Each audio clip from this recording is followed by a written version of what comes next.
Hey, welcome back to the shop today. We are going to take a look today at a Garmin.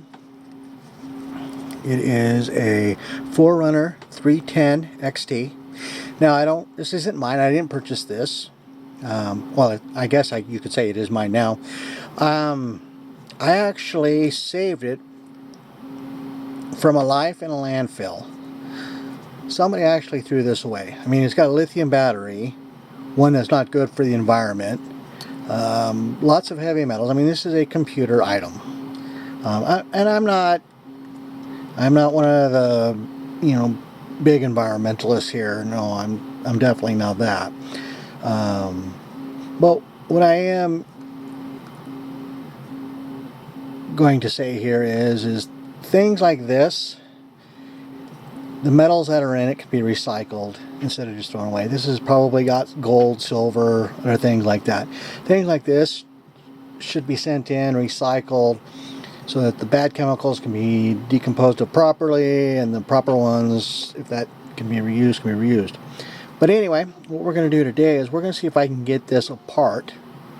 Well, I've already had it apart, already taken a look at it, so I kind of know what we're doing here. But I kind of wanted to go through the process with you of how this comes apart, so that way if yours goes bad, you can just order a replacement battery and get it fixed. It's not really that hard. There's like 3 or 4 components in this thing. Also, I'll show you how to fix if your GPS quits tracking, other things. So before we get started, I don't have the charger for it, so I'm not going to put it back together completely. I'm just going to take it apart, just show you guys how to get to the things, and then I'm going to place an order and see if I can get a charger and a replacement battery. If I can, in the future, I'll show you how to put it back together. Today is just going to be a disassembly video, so you can kind of get the idea. I mean, reassembly is basically just everything the same, just in reverse. And then if I can't get a battery for it, or if it's cost prohibitive, I'm just going to take this down and take the parts in and get the parts recycled, the proper parts. I mean, the plastics will probably go in the plastic recycling or the garbage. Computer parts will go into where they recycle circuitry boards. Lithium battery, I'll take that down to Lowe's or Home Depot or another big box store where they've got lithium battery disposal, and I'll drop it in there. But this is fairly simple. So what you got to do is along this seam right here, you can see how it's already separated. You need to take a small knife in there, and you're going to need to pry. You want to pry carefully so that you don't crack it, mar it. If you've got a long piece that you can get in there, that'll help better. But this basically just comes off. Now when you put it back together, you're going to want to use some silicone goop, like is around here. That's basically what glues the lid down in that gap there. Okay, so it's got a clear display on it. You might want to clean that before you put it back together. And 2 capacitive touch, or no, they're actually mechanical switches right there. Look at that, 2 small mechanical switches that those little rubber things push down. I'm going to go ahead and put this up out of the way here, or right there. The next thing is this is the LCD screen, okay? And over here on the side, it's got a little piece of tape, 2-piece foam that holds it down. You're going to want to lift that up gently, okay? And then with some small object, come in here, and you're going to want to lift this tab up. See how that lifted up? I don't know if you can see that well, but it hinges right there. Okay, and that's what locks the ribbon cable into place. And then when that ribbon cable is replaced, you're going to want to pull it out. Now when you get this put back together, there are 2 contacts right here. My guess is they're probably power contacts for the light or something. Let's see, what does this say on the side there? Oh, that says mode. So it doesn't really say, but you're going to want to make sure that those are making good contact when you're closing that back up with that right there. I don't know if you can see that. There's 2 pads right there. Go to those 2 pads right there. Alright.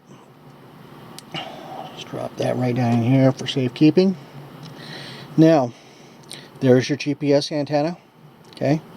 It's got a little microprocessor there. Really small, tiny onboard circuits.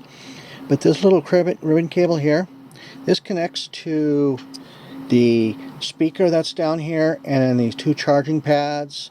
So you've got to be careful, and you want to take a pair of tweezers and grab a hold of that and then lift that up. Okay, that's just a little connector. You'll find those connectors if you've taken a cell phone apart. You'll find those in there. Then this thing is just kind of just resting in there. Okay, we'll go ahead and put the batteries half down, and we'll talk about this part here. Okay, right here, this is the antenna connector. Okay, there's the antenna for your GPS. That's where the connector goes. You know, that might pop off, so that's got to keep in mind of that. There's a lot of your computer components underneath there with a big old heat sink on there. Some real mechanical switches on the side. Look at that. Alright, so that's that little puppy there. It's where the little foam tape went. So we'll go ahead and put this down here, out of the way, and the battery. Now, the battery is actually glued in with some adhesive tape right there, so you can see where it's already been pulled off. So right here we've got a red, green, and black wire. I would imagine the green wire is going to go to a thermocouple that's in there. Okay, and of course red then would be positive and black would be negative. So this is a model number GSGRF310SL battery. Okay, see that better. It is a 3.7 volts, so that's telling me that this is lithium ion, and it's 2.22 watt hours. Lithium ion battery pack. Looks like Cameron Encino is the manufacturer of this one. So I don't know if this is an original or this was replaced in the past, but obviously it's not holding a charge. There's your little vibrating motor right there. It buzzes when you want it to, and then your little piezoelectric speaker. And then this little ribbon cable that we pulled off the board goes down to the battery circuitry, the speaker, and then this little vibrating motor here. So what I am actually going to do is I'm actually going to cut this battery out, because I want to leave the colors where they're at, so when I order another one of these I know exactly where they're at. And then over the next several days I'm going to see if I can't bring this battery up to a charge with my battery charger, and if I can't, then we know it's completely gone. I'll get a new one ordered if it's feasible to get a charger as well, because without a charger it's kind of pointless. Although I could probably work in like a little connector. I've got some little wires that maybe I can run a little connector wire to it and off to the side here and maybe make it charge. So, but we'll have to take a look here. So I just wanted to give that to you as an idea. We'll go ahead and do a mock put back. So we're going to go ahead and drop the battery in there. You're going to want to make sure that that adhesive tape is clean so that you can re-adhere that in there. I'm not going to do that because it's a pain, so I'm just going to be taking it right back apart. Put the GPS antenna in there and gently reaffix that little connector. There we go. Then we're going to go ahead and drop this LCD screen back in there. Go like this. If I can get it to go in there. There we go. So make sure it's in all the way and straight.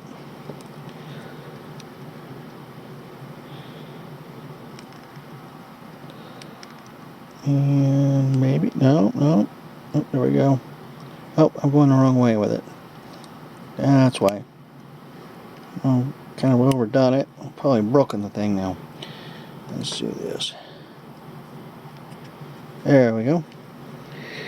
Fix that.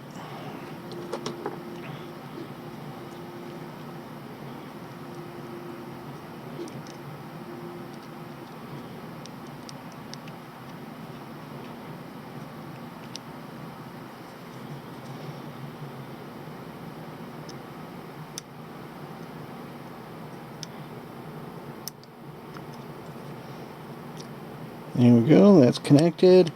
Put that in there. It would be a good idea to get a small piece of tape to go in there. And you can see there's a little hole in the circuit board for that to go in. So that just goes in, sits like that. That way you know it's making contact. Clean the silicone out from around here. Put some new, even RTV silicone, just in small amount. Reaffix the lid, press it in place. Maybe clamp it, let the RTV silicone dry, and then you're up and running. Alright, well, hey, I want to thank everybody for watching the video.